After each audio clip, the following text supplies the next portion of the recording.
My name is Amin Kasim and this is my video on educational psychology. I typed out my presentation that I was going to do, so I'm trying to read it from the screen. So, educational psychology involves the study of people, the study of how people learn and the ways in which they learn, and how there are different ways for different types of situations like disabilities and kids without disabilities, kids with ADHD, kids that struggle to learn.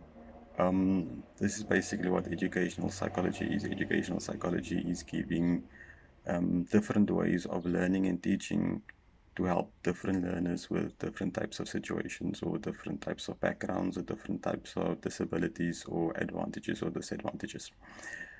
Um, Educational psychology involves the study of how people learn, including topics such as student outcomes, the instructional process, individual differences in learning, gifted learners, and learning disabilities. This branch of psychology involves not just the learning process of early childhood and adolescence, but includes the social, emotional, cognitive process that are involved in learning throughout lifespan. So it's not just for when we are in school, but it's also for how we learn once we leave school and how we learn during our lifetime. Um, yeah. The field of psychology incorporates a number of other disciplines, including developmental psychology, behavioral, and cognitive psychology. How do I feel educational psychology affects learning and teaching? Um, when I was taught in school, there was only one way of doing things. It's either you learn the teacher's way or you don't learn at all, which I must say it's a difficult way to learn because it doesn't work for everybody. I could see that myself and many of my, like, let's put it this way. Let's use Afrikaans, for example. I do not like Afrikaans. I didn't like it at school. Didn't like it in high school, and I don't like it in university. I can speak the slang of it, but the grammar, all those other rules, not for me. So the teacher's way of teaching it was just we write everything on the board, you learn it, and you do the work, and that's it.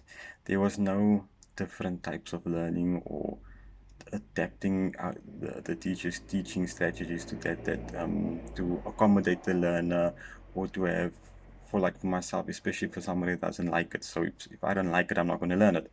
And I barely for Afrikaans right through primary school, high school, and now um, I just scrape by like 50. Average is always 50, nothing less. That's all I try for. I don't try for better because I know I do not like it and I do not want to do it. So our teachers that we had in primary school didn't care. They were there to teach. They were there to, and that's it. They were not there to accommodate any child with any type of disabilities. And yes, we had kids in our classroom that have different types of disabilities, but they didn't care. They here for a job, they get paid and leaving.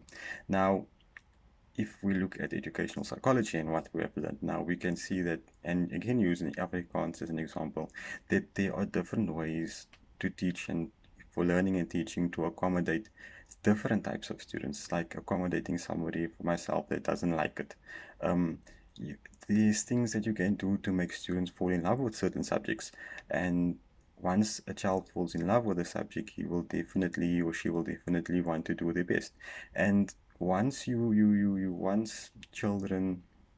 love the subject, they immediately start to admire like the person that is teaching the subject. Then they would want to do more to impress that person to show, yeah. But basically, that is what I feel that how educational psychology affects learning and teaching. You don't have to be a person that is lovable or likable, but just your teaching style and the way your learners learn from you. That I think is what educational psychology is about. So education and psychology has changed this view that I had, showed me a better way of teaching and learning. It opened my eyes to a whole new world of teaching and learning. It wasn't just one way of teaching and learning, which was always the way of the teacher. educational psychology showed me that each child in the classroom is different and no child has the same way of learning. Teachers should adapt the teaching to that of the students so that they will be able to learn better, because we've been in school. We've done all of that. It's their time now, and the reason for us being teachers is to help them, not to help ourselves get our paycheck and leave, and then our class is sitting with nothing at the end of the day. Reflection on the areas of the module which has the biggest impact. Um, there is one in particular one that I'd like to speak about, and that is the most recent one that we did now, which is, or at least the most recent one that I did now. It is the one, it's a written assignment, and one of the topics on the written assignment was about corporal punishment. And I thought, wait, let me do this. I think this is something interesting, and yeah, and we did it through the module, through the year, through the semester, sorry. So, where was it now? Written assignment topics that we can choose one topic to write about. My idea was that children need to show what is right and wrong, and if they do not. So, as adults, it's our responsibility to show our kids or the students in our classroom the difference between right and wrong. They need guidance. But now, do we show them by punishing them? Like when I say punishing, I mean corporal punishment.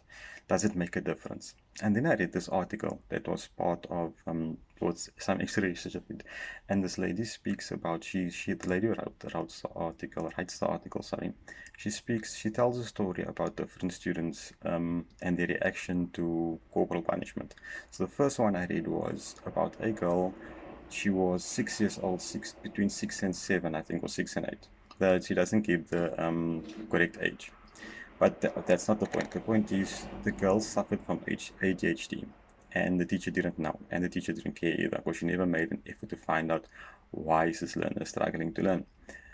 And then every single time the learner gets something wrong, she would call the learner up to the desk, and she'd take a wooden stick and hit the learner, and the learner's a girl, and she would cry, and then she would just tell the learner, go back and complete your work. Now, the writer says that she's writing what the child has told her, and the child told her that she feels that she is not good enough, and that she just feels that she hates it. She's not good enough, and she hates that, and it just makes her hate learning even more, and it doesn't make her want to learn further or do anything else. And this to me was very, it was heartbreaking. Actually, while I was reading it, I had this gut feeling of, anyway, that's besides the point. That is something that really sat with me, because, and it still sits with me because I still think about it. Because if a child at between 6 and 8 years old feels that they don't want to learn anymore, they don't want to be here, they hate school, just because of that one action of corporal punishment, then what can we expect further down the line? If a child at 6 years old is already telling himself that at that age, how do we get that child to start loving or staying in school until they're finishing matric, or stay in school until they complete university, if we are going to continue using corporal punishment or not using different methods of not punishment but different forms of learning and teaching that will help the learner? And this is something that really sat with me, and I thought about it, because in my classroom, I'm very strict. I don't take nonsense, but there's sometimes shouting and screaming doesn't work. It's always about speaking, using calm voice, trying to show the learner that what he did was wrong and that he should try a different way of doing things. Yeah, basically that is my video on educational psychology. Thank you.